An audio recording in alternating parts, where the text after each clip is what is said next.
Hi everyone, you're watching the Book Bakht channel. My name is Bakhtawar, I'm a Pakistani booktuber, and today we're going to discuss a book that I learned a lot from because I'd been on this self-improvement journey from pretty much my whole life, now that I think about it.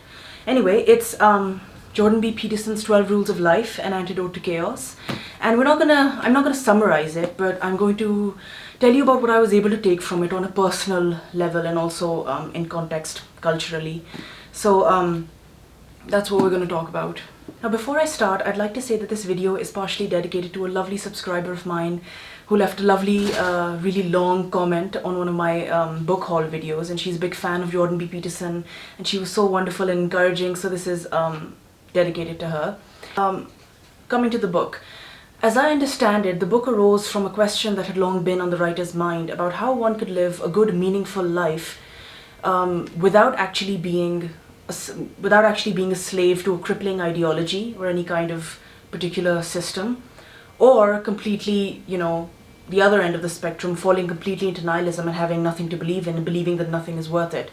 So how does one achieve a balance between these two extremes? And you see him cite the works of George Orwell a lot and sort of Alexander Solzhenitsyn, who was a Soviet prisoner in the Gulag camps, and he wrote the Gulag Archipelago, which is a book about his experiences, and obviously George Orwell wrote Animal Farm in 1984. I have a review of 1984, so I might link it, so check that out. But anyway, that's besides the point. You see him sort of explain how, these people really were on the front lines of creating a lot of dialogue regarding the evils of communism and totalitarianism before it was fashionable, so to speak. So, in our everyday lives, most of us, I think, aim for happiness as a primary goal, but Peterson argues that happiness for its own sake is a pretty worthless ambition to have. And when I say that we aim for happiness, it is happiness that we want when we're wanting to get accepted into a university, or we're working, or we're seeking promotion. It's not those things itself, but rather what we think those things will bestow on us. Oh, I'll be happy when I get this job, I'll be happy when I get published, I'll be happy when, whatever, I achieve a certain milestone in life. But he believes that these things in themselves are worthless. Also, one of the reasons that a lot of us suffer from anxiety and depression is because we have a faulty value system. If we're sort of attaching value to the wrong things and then continually falling short, eventually it results in a kind of disillusionment and you get depressed, and it seems to be the primary reason for it too. This reminds me a lot of Marissa Peer. I watch a lot of her videos, her podcast specifically on self-esteem. I really recommend you watch it because she talks about a lot of the same sort of concepts. So he proposes that the way out ideally would be to have a set of rules, that tell you what to believe and how to deal with things. I mean, this concept is not new. You see it in, like Stephen R. Covey books, highly effective, The Habits of Highly Effective People, and it's a pretty common format in the self-help genre. Peterson, the way that he goes about it is a lot more deeper. You see him talking about human history, philosophy, theology. He uses the word rules with a very calculated precision, as if they're heavy with the weight of history, and they have all this science behind them and everything. So his book is a lot deeper than most self-help books that I've come across. And early on he starts the argument of, you have order and chaos, and he sees these two forces, these eternally juxtapositioned two forces that are always at odds with each other, and they're as old as the world itself. And in everything, in every human memory and collective memory, and in every recorded piece of human expression, you see that these two forces exist, order and chaos, and eventually he comes to the conclusion that humans function best in an order and a structure because they're pack animals. They can't really be left to their own devices. Even in my case, I find that whenever I write a little bit, whenever I'm working, I do have a day job, not anymore. But I find that scheduling things and everything makes it a lot easier, because I believe even creativity is not possible without scheduling. Does that make me weird? So what I really liked about Peterson is that he's never trying to induce big changes. He tells you small things, improve your posture, clean up your room. It's these small changes which I think he believes will have a ripple effect and will then spread to other areas of your life. And I really believe in that. It's sort of like when you train children. You often tell them etiquette and smaller things, but then those same small things sort of affect them later in life when they're working or married. So when you talk about, which is my favorite topic of all time, which is obviously the topic of self-esteem and self-respect and everything, and when he talks about that, you see him, he builds this really interesting narrative about lobsters and how they must subscribe to a sort of dominance hierarchy, as he calls it, and it's about, which lobster has more power, and what attributes or what traits would constitute to a lobster having more power. And it's not that he's not made up these characters. This actually is a part of lobster psychology, so to speak. So, in fact, there was something like that I sort of marked it. The ancient part of your brain, specialized for assessing dominance, watches how you are treated by other people. On that evidence, it renders a determination of your value and assigns you a status. If you are judged by your peers as of little worth, the counter restricts serotonin availability. This makes you much more physically and psychologically reactive to any circumstance or event that might produce emotion, particularly if it is negative. You need that reactivity. Emergencies are common at the bottom, and you must be ready to survive. So he talks about the dominance hierarchy, but I think that what he tries to put across is that when the fear and flight response, which is sort of almost created because you have an esteem problem, when it becomes too frequent and the body gets used to it, it's almost as if, your body can't take that kind of prolonged period of stress, right?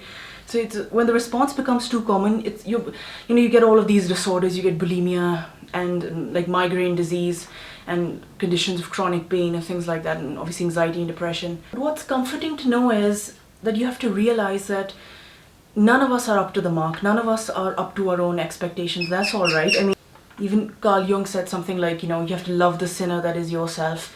And when you realize that you're never really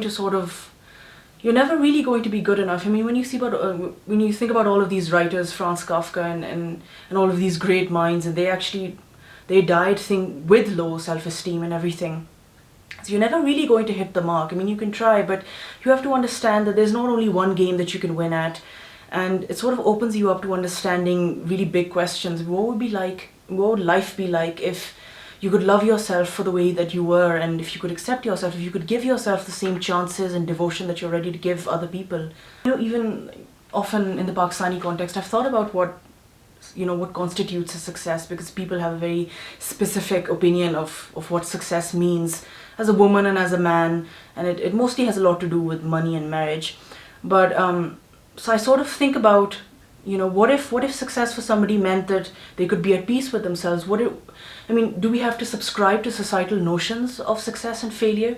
And I'm almost sounding like Russell Brand here. Check out his podcasts. He talks a lot about this on this subject as well.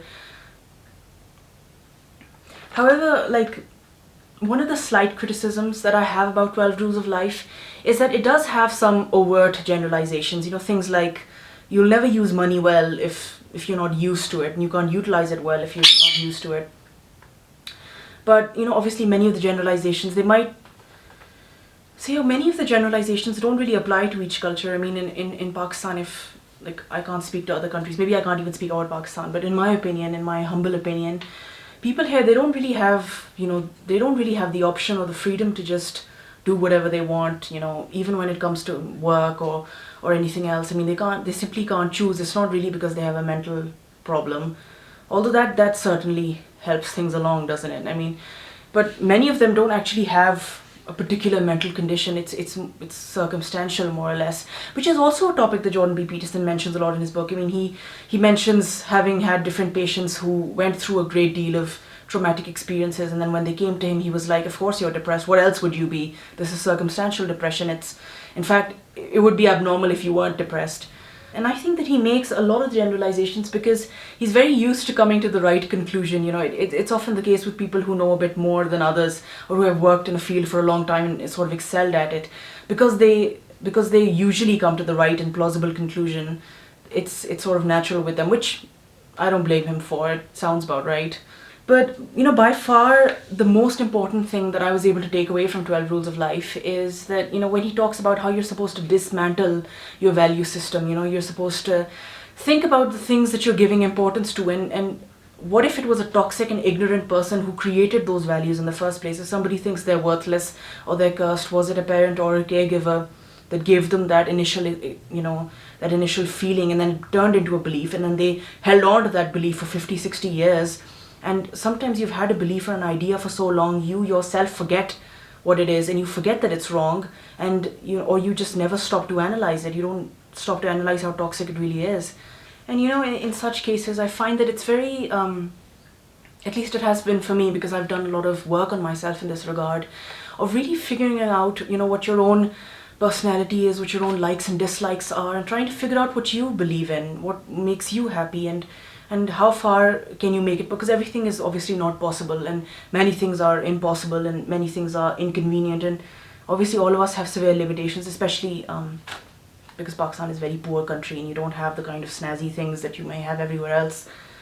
So, and Peterson makes the same argument. He's like, think about what you want and how far it's actually possible for you to go after it, and at least whatever can be done, focus on doing that. He also talks about how what you see is what you get. He talks about the anatomy of the human eye, how the human eye probably initially could see a lot of things, but it was too much for the brain to process. So the brain created a system, obviously in when you consider human evolutionary history. So the brain created a sort of system in which you can narrow down what you're supposed to see, and the way that it narrows it down is that it chooses the things that are important to you, and that's then what you're able to see, and then subsequently that's what you're able to understand. So if you're continually seeing rubbish and everything, it could in part be because your value system is wrong. Again, the same thing. I've seen quite a bit of criticism on the interweb. I keep saying interweb.